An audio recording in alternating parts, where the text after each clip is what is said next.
Assalamualaikum warahmatullahi wabarakatuh.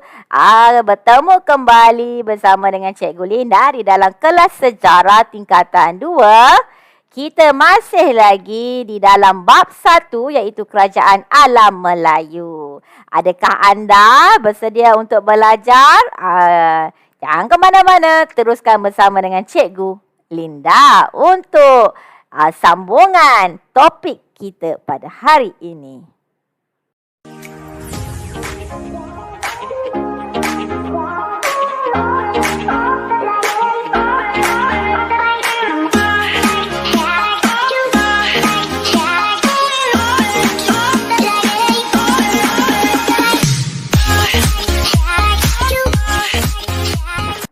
Anak-anak, topik kita pada hari ini adalah subtopik terakhir iaitu 1.4 Kerajaan Alam Melayu dan Kerajaan Luar yang sezaman. Kita nak lihat Alam Melayu dengan Kerajaan Luar. Okey, kita lihat di sini. Kerajaan Alam Melayu muncul sezaman dengan kerajaan-kerajaan luar yang lain.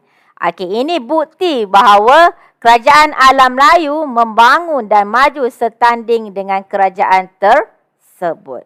Apa yang kita nak lihat di sini ada 4. Kita akan lihat kepada kerajaan luar sezaman. Kita akan lihat kepada hubungan perdagangan. Kita akan lihat kepada hubungan keagamaan. Dan kita akan lihat kepada hubungan diplomatik. So, 4 perkara ini kita akan lihat dalam subtopik 1.4.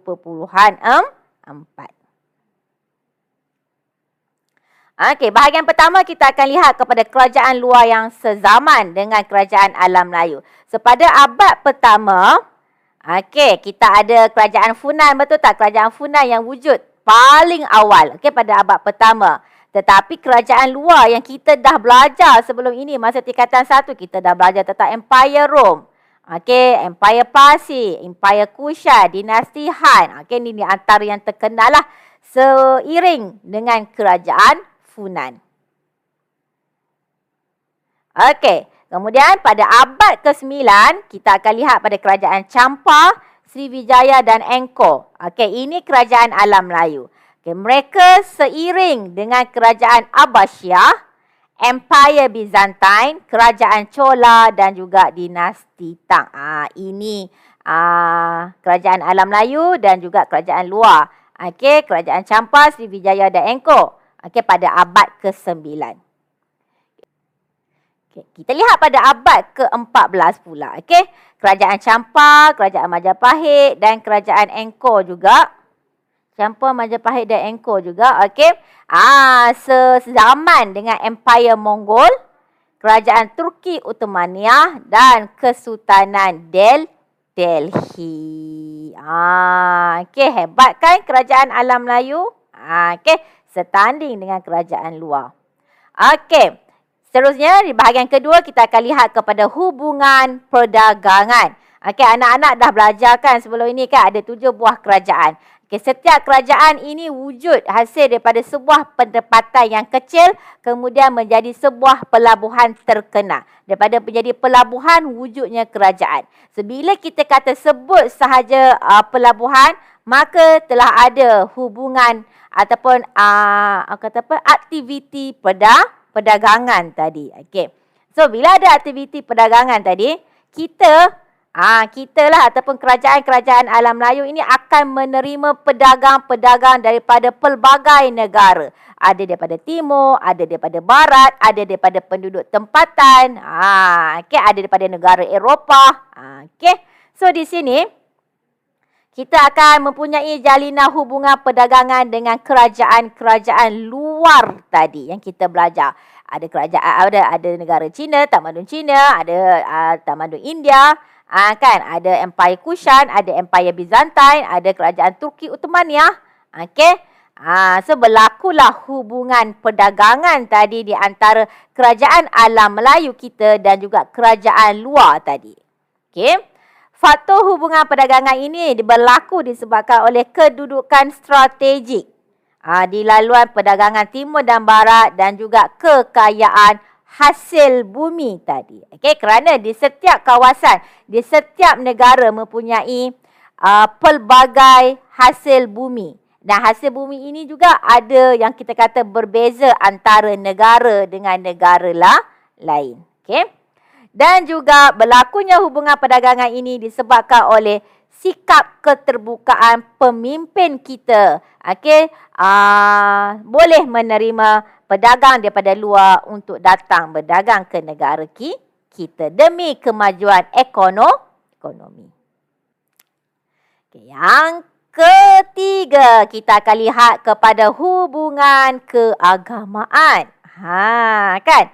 Okey, seperti yang anak-anak tahulah kan. Okey, kita ada agama Hindu, agama Buddha dan agama Islam. Okey, maka hubungan antara kerajaan alam Melayu dan juga kerajaan luar yang dah wujud, mendorong penyebaran agama-agama inilah dibawa kepada kerajaan alam Melayu. Okey, sebab tu kita boleh lihat tadi pada video sebelum ni, kerajaan Kedah Tua, dia menerima agama Buddha, dia menerima agama Hindu. Kalau Majapahit menerima agama Islam. Maksudnya disebabkan oleh aktiviti perdagangan, aktiviti pemerintah, golongan agama tadi, berdagang. Kan?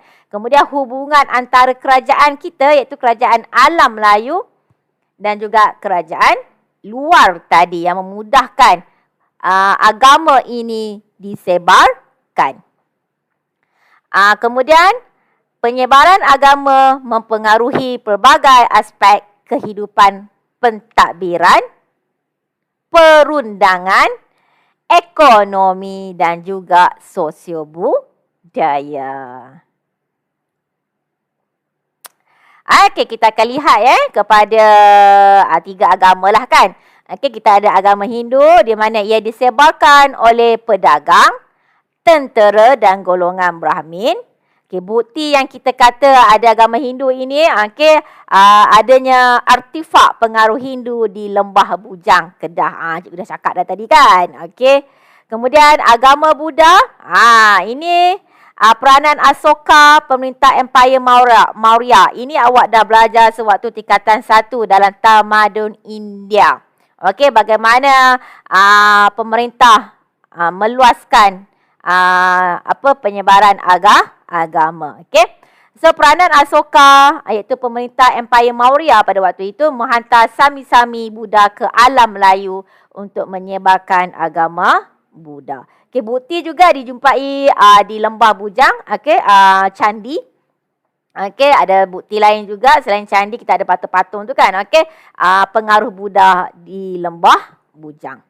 Manakala agama Islam disebarkan oleh peranan pedagang, pemerintah dan pendakwah, buktinya adalah ukiran pengaruh Islam yang ditemui di Beruas Perak. Inilah bukti agama Islam. Okey, ada ukiran Islam di sini. Ni patung ni kerajaan Asoka tadilah, tamadun India. Ini penyebaran agama Islam.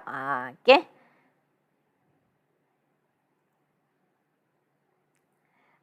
Yang terakhir, bahagian terakhir kita akan lihat pada hubungan diplomatik.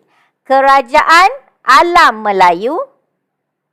Okey, ada 7 buah kerajaan alam Melayu di sini.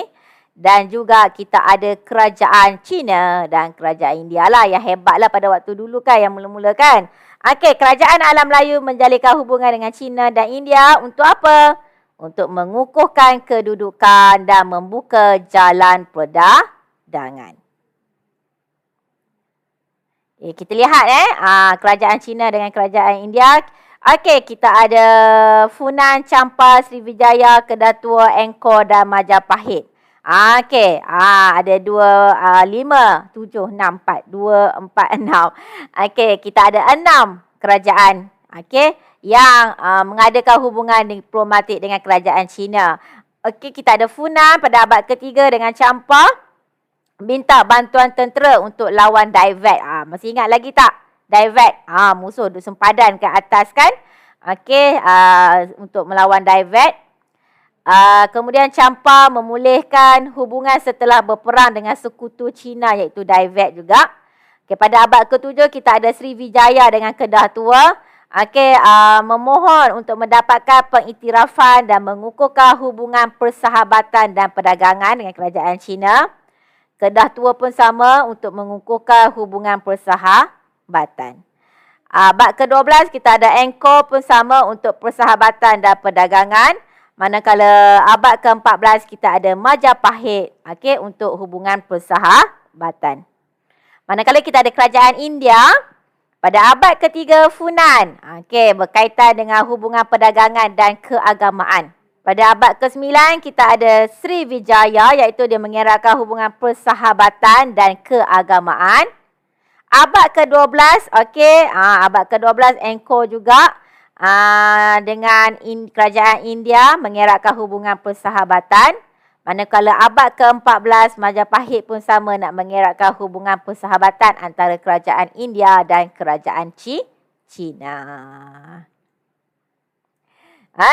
Kesimpulan daripada subtopik 1.4 ini sebenarnya, kita cakap hubungan diplomatik antara kerajaan alam Melayu dengan kerajaan luar ini dia sangat penting.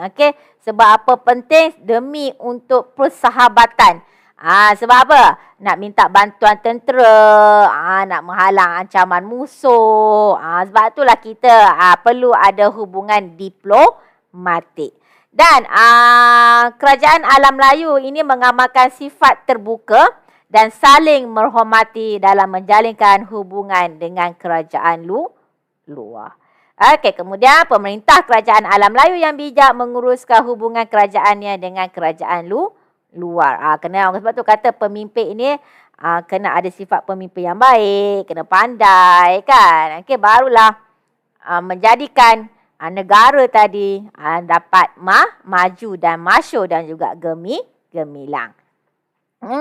Alhamdulillah anak-anak dah habis subtopik kita pada hari ini berkaitan dengan kerajaan alam Melayu dengan kerajaan luar. Yang mana wujud pada abad pertama kita lihat, pada abad ke-9 dan pada abad ke-14. Kemudian kita akan lihat daripada banyak aspek tadi. Perdagangan, keagamaan, kita lihat hubungan diplomatik kan. Banyak aspek yang membolehkan kita juga berkembang seiring dengan kita kata kerajaan luar.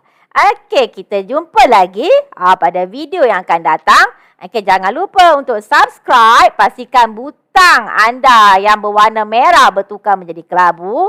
Like dan share. Teruskan menyokong channel Cikgu Linda. Sehingga kita berjumpa lagi pada masa akan datang. Terima kasih. Assalamualaikum.